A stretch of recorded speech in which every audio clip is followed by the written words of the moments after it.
You know it's exactly what you need to do to lose weight. You know you shouldn't eat that dessert.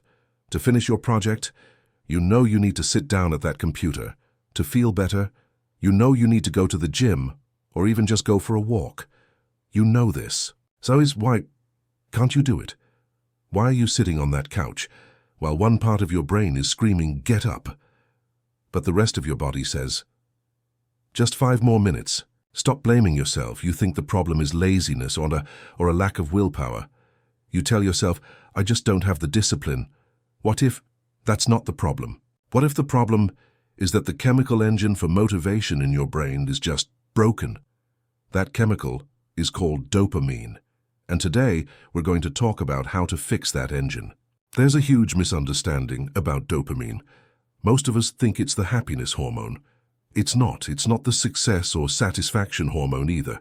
Dopamine is the anticipations and motivation hormone.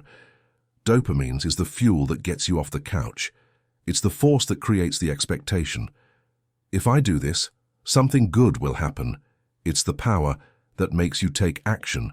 The thing that made our hunter-gatherer ancestors chase a mammoth for days wasn't the thought, "I'll be happy when I eat." It was the motivation. If I keep chasing it, I can catch it. And this is where our modern problem begins. We are stuck in a trap called cheap dopamine, social media feeds, instant notifications, sugary snacks, endless streaming shows of pornography, video games. All of these things give our brain, for 0 effort, a much higher dose of dopamine than our ancestors got from hunting that mammoth. And our brain, well, it adapts. It starts to think, why would I get 50 units of dopamine from 1 hour of sweating at the gym when I can get 100 units from 10 seconds of scrolling Instagram? And the result, our brain's dopamine receptors, they become desensitized. Now, normal effort-based tasks, like working out, reading a book, or working on a project feel boring because the dopamine hit from those activities is tiny compared to the hit from our phone. Our motivation engine is flooded with cheap fuel. It's stalled. This is why just start or that just do it advice, and usually it doesn't work. That's like telling someone with a broken dopamine baseline, someone with an empty gas tank, just drive. Look, motivation is a feeling, and feelings, by their very nature, are temporary. They are unreliable. If you wait to feel good, to feel inspired, before you take action, you're going to be waiting a long time because your brain is being starved of the very chemical that creates that feeling. We don't need a feeling. We need a system. That doesn't depend on feelings. That system is called discipline. So, how do we clean out that flooded engine? The answer is a dopamine detox. Now, don't worry. This doesn't mean you have to lock yourself in a dark room for a week. The goal is to resensitize your brain's dopamine receptors. In other words, to make boring things interesting again. To do this for a specific period of time, it could be 1 day, 3 days, or 1 week. You need to consciously cut out high dopamine, passive activities. What are they? 1. No mindless social media scrolling. Using it for work is fine. 2. No sugary processed foods. 3. No binge-watching TV shows or movies. 4. No video games. And 5. No pornography. You know what's going to happen? The first 24 hours are going to be horribly boring. You might even feel a little anxious, a little restless. This is a good sign.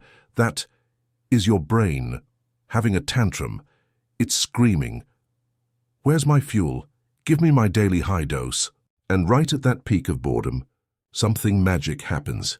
Reading that book that used to feel too boring, cleaning your room, calling a friend just to talk, or even just going outside for a quiet walk, starts to feel like a reward, because now those are your brain's only source of dopamine. Congratulations, you just reset your dopamine receptors. You've cleaned the engine. We've cleaned the engine, but now to drive this car we need a new rule. This rule is discipline. Now we're going to learn to use dopamine as a reward, not as an escape. Here's what's wrong. First, I'll just check Instagram for 5 minutes to get motivated. Then I'll start studying. That is killing your motivation. Before you even begin, you just got the biggest dopamine hit available. Before doing the work, your brain now has zero reason to study. Here's what's right. I'm going to finish this 45-minute task, then I will take a 10-minute break, drink my coffee, and check social media. Here, dopamine becomes the reward for finishing the work. Discipline is exactly this. It's the act of I'm doing it, even though I don't feel like it. And here's the real magic. When you do that hard thing, like working out, your brain says, wow, we did it. And it releases earned dopamine. This is so much more permanent and more powerful than cheap dopamine. This doesn't just feel good. This builds your self-respect. And this creates a magic loop. 1. You start with discipline, even when you don't want to. 2. You do the hard work. 3. You get earned dopamine. 4. Your brain codes that activity as a good thing. 5. The next time, it's so much easier. To start, write this down. Motivation does not lead to discipline. Discipline creates motivation. So you know, you're not lazy. Your system has just been hacked by the cheap tricks of the modern world. Your motivation engine is stalled. Stop waiting to feel motivated. If you want to take action, here is your 3-step action plan. 1. Your first hour reset. For the first 60 minutes after you wake up, do not touch that phone. Don't check notifications. Let your brain's dopamine levels wake up naturally. Start the day at 0, not in a deficit. 2. Do the hardest thing first. What's the one thing you hate doing most? The gym? That difficult project? Do that before you do anything else. Get the biggest earned dopamine hit of the day right at the start. The rest of your day will feel so much easier. 3. Reward the effort, not just the result. Congratulate yourself, for I focused for 30 minutes. Teach your brain to release dopamine for the process, not just for the finished product. Remember, discipline is not a punishment. Discipline is freedom from being a slave to your feelings and to cheap dopamine. Now, it's your turn. What is the #1 source of cheap dopamine that you've decided to cut out? That's been stalling your motivation engine? Share your own battle plan in the comments. See you in the next video. Take action.